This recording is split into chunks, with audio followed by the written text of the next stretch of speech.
Dr. Zakir, could you tell us the prerequisites for Itikaf? Is indeed one of the prerequisites fasting? As far as the prerequisites for doing Itikaf is concerned, but naturally the person should be a Muslim, he should be sane, he should have reached puberty, and he should not be in the state of janaba, ceremonial impurity. He should not be sexually defiled. Person should not be in the state of menstruation or post-childbirth bleeding. And the person should be pure while doing Itikaf. And besides these, there are two pillars of Itikaf. Number one, that is the intention. His niyyah should be seeking nearness to Allah subhanahu wa ta'ala and seeking his reward. Number two is it should be done in a mosque. As Allah says in Surah Baqarah chapter number 2, verse number 187, that associate not with your wives when you retreat in the mosque. So but natural, while doing Itikaf, you should not associate with your wife. Don't have a sexual relationship, which they discussed in the last answer. And number two, it should be done in a mosque. And people differ. Some of the people say it can be any mosque, but the majority of the scholars say that it should not be any mosque. It should be a mosque in which congregation salah are offered.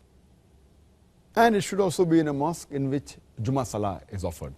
Because if congregation salah is not offered, and if a person is doing Itikaf in the mosque, it will either mean that he is not offering salah in congregation, which is not correct, or he may be going out to another mosque that defeats the purpose of Itikaf.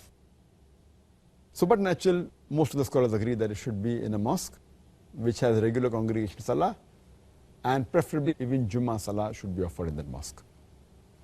And this is a prerequisite, as is mentioned by Hazrat Aisha may Allah be pleased with her, radiallahu anha, in Sunan Abu Dawud, volume number 2 in the book of fasting, hadith number 2467, that it's sunnah for a mu'takif, a person who does itikaf, that he should not visit a patient, or attend a funeral, or embrace his wife, or associate his wife, and should not leave the mosque except if there is a basic necessity or basic need.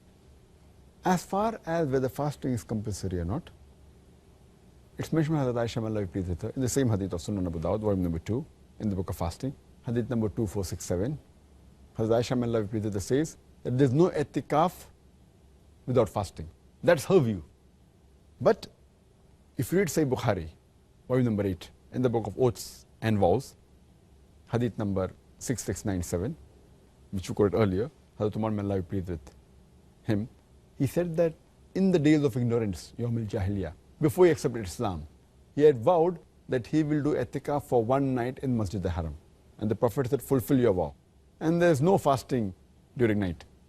So by this permission of the Prophet, it is understood that fasting is not fard, but it is mustahab. It is a recommended sunnah that if you fast, it's preferable. It's not a fard to fast while doing itikaf. Jazakallah khair, Doctor.